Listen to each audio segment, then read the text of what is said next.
یہ جو سبق لکھا ہے، اب اس سبق کی وضاحت سنیے گا جس سے آپ کو معلوم ہوگا کہ اس سبق میں بات ہو کیا رہی ہے۔ آپ نے پڑھا تھا اگر کسی لفظ کا آخری حرف گول تا ہو اور گول تا پر خواہ کوئی بھی حرکت ہو یا تنوین ہو، اسے وقف میں ہا ساکن سے بدل دیں گے۔ اس کا مطلب یہ ہے کہ قرآن پاک کو پڑھتے ہوئے اگر آپ نے کسی لفظ پر وقف کرنا ہو تو اس لفظ کا آخری حرف اگر گول تا ہو تو اس گول تا کے اوپر چاہے زبر، زیر یا پیش، چاہے دو زبر، دو زیر یا دو پیش، ان 6 علامتوں میں سے کوئی بھی علامت آ جائے تو وقف میں اس گول تا کو نہیں پڑھیں گے بلکہ وقف میں اسے ہا ساکن سے بدل دیں گے۔ ایک مرتبہ پھر سنیے گا کہ قرآن پاک کو پڑھتے ہوئے اگر کسی لفظ پر وقف کرنا ہو اور اس لفظ کا آخری حرف گول تا ہو اور گول تا کے اوپر چاہے زبر، زیر یا پیش آ جائے، چاہے دو زبر، دو زیر یا دو پیش آ جائے، یعنی ان 6 علامات میں سے کوئی بھی علامت آ جائے تو وقف کرنے کی حالت میں گول تا کو نہیں پڑھیں گے بلکہ وقف میں اسے ہا ساکن سے بدل دیں گے۔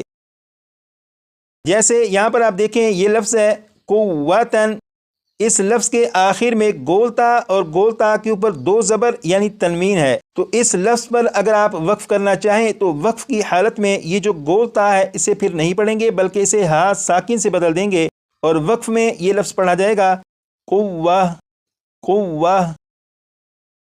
اسی طرح یہ جو لفظ ہے یہ ہے رقباتن رقباتن، اس لفظ کے آخر میں گول تا کے نیچے 2 زیر یعنی تنوین ہے، اس لفظ پر اگر وقف کریں تو وقف کی حالت میں یہ رقباتن نہیں پڑھا جائے گا بلکہ وقف میں اسے پڑھیں گے رقبہ رقبہ۔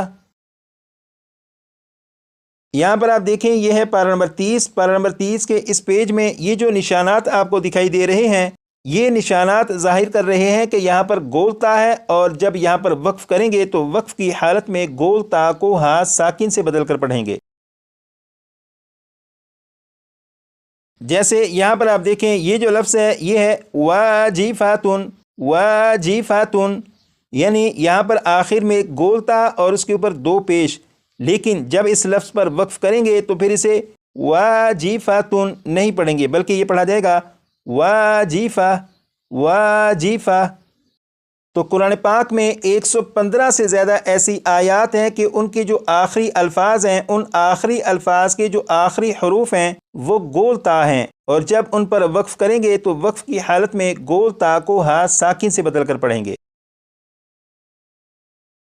یہ جو قاعدہ پڑھا امید کرتا ہوں کہ اس قاعدے کا کیا مطلب ہے یہ آپ کو سمجھ آ چکا ہوگا۔ اب چلتے ہیں دوسرے قاعدے کی طرف۔ اس قاعدے کو یاد کرنے سے پہلے اس کو تھوڑا سا سمجھتے ہیں اور اس کے بعد پھر اس کو یاد کریں گے۔ یہاں پر لکھا ہے کھڑا زبر۔ کھڑا زبر کے تعلق سے جو سبق ہے وہ آپ نے کلاس نمبر 1 میں پڑھا تھا، اور یہاں پر دیکھیں یہ جو لفظ ہے وَتَوَلَّى، یہاں پر لام کے اوپر یہ جو علامت ہے یہ کھڑا زبر ہے۔ یہاں پر لکھا ہے حروف مدہ۔ حروف مدہ کا سبق آپ نے کلاس نمبر 5 میں پڑھا تھا کہ حروف مدہ 3 ہیں، الف، واو، یا۔ الف سے پہلے زبر ہو تو الف مدہ ہوگا، واو ساکن سے پہلے پیش ہو تو واو مدہ ہوگا، یا ساکن سے پہلے زیر ہو تو یا مدہ ہوگا۔ حروف مدہ کا جو سبق ہے وہ کلاس نمبر 5 میں آپ پڑھ چکے ہیں اور یقیناً آپ کو وہ سبق یاد بھی ہوگا، تو حروف مدہ کے بارے میں آپ کو معلوم ہو چکا۔ یہاں پر لکھا ہے ساکن حرف۔ ساکن حرف کسے کہتے ہیں؟ کلاس نمبر 4 میں آپ نے پڑھا تھا جس حرف پر جزم ہو اسے ساکن کہتے ہیں۔ کھڑا زبر، حروف مدہ اور ساکن حرف کے بارے میں یقیناً آپ کو پہلے بھی معلوم ہے اور اب دوبارہ سے اس کی وضاحت کی گئی۔ اب یہاں سے اسے پڑھنا شروع کریں گے۔ کھڑا زبر، حروف مدہ اور ساکن حرف وقف میں تبدیل نہیں ہوتے۔ کھڑا زبر، حروف مدہ اور ساکن حرف وقف میں تبدیل نہیں ہوتے۔ 6 مرتبہ پڑھیے گا۔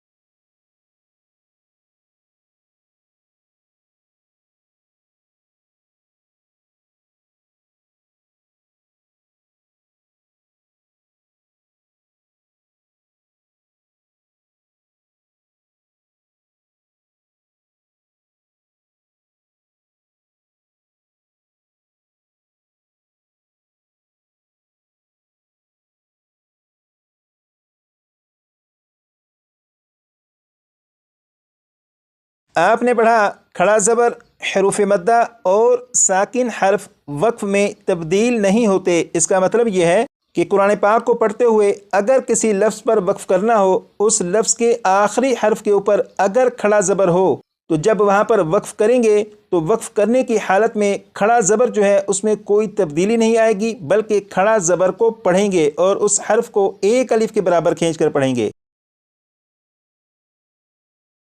جیسے یہاں پر آپ دیکھیں یہ جو لفظ ہے یہ ہے وَتَوَلَّا، وَتَوَلَّا، یہاں پر لام کے اوپر کھڑا زبر ہے۔ اگر آپ اس لفظ پر وقف کریں تب یہ اسی طرح پڑھا جائے گا وَتَوَلَّا، وَتَوَلَّا، چاہے آپ وقف کر کے پڑھیں یا بغیر وقف کے پڑھیں، دونوں حالتوں میں یہ اسی طرح پڑھا جائے گا جس طرح لکھا ہے۔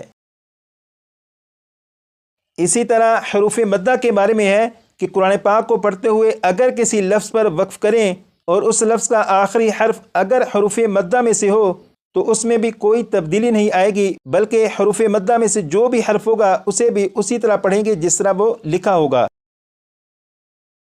جیسے یہاں پر آپ دیکھیں یہ جو لفظ ہے یہ ہے فیہا، فیہا، یہاں پر الف، الف سے پہلے زبر ہے، جب الف سے پہلے زبر ہو تو الف مدہ ہوگا اور الف مدہ کو ایک الف کے برابر کھینچ کر پڑھتے ہیں۔ اگر آپ اس لفظ کو وقف کر کے پڑھیں یا بغیر وقف کے پڑھیں، دونوں حالتوں میں یہ اسی طرح پڑھا جائے گا جس طرح لکھا ہے فیہا، فیہا۔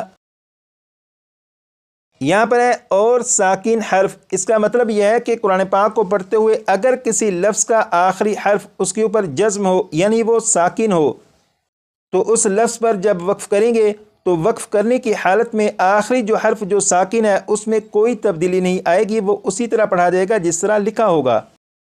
جیسے یہ جو لفظ ہے یہ ہے فحدث، فحدث، یہاں پر آخر میں سا کے اوپر جزم ہے یعنی یہ سا ساکن ہے۔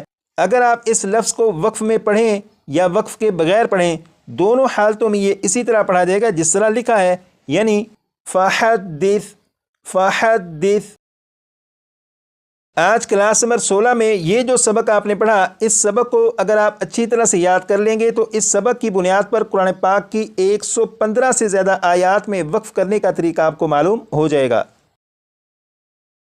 یہ جو سبق پڑھا، اس سبق کو اگر آپ اچھی طرح یاد کریں گے تو اس سبق کی بنیاد پر قرآن پاک کی 365 سے زیادہ آیات میں وقف کرنے کا طریقہ آپ کو معلوم ہو جائے گا۔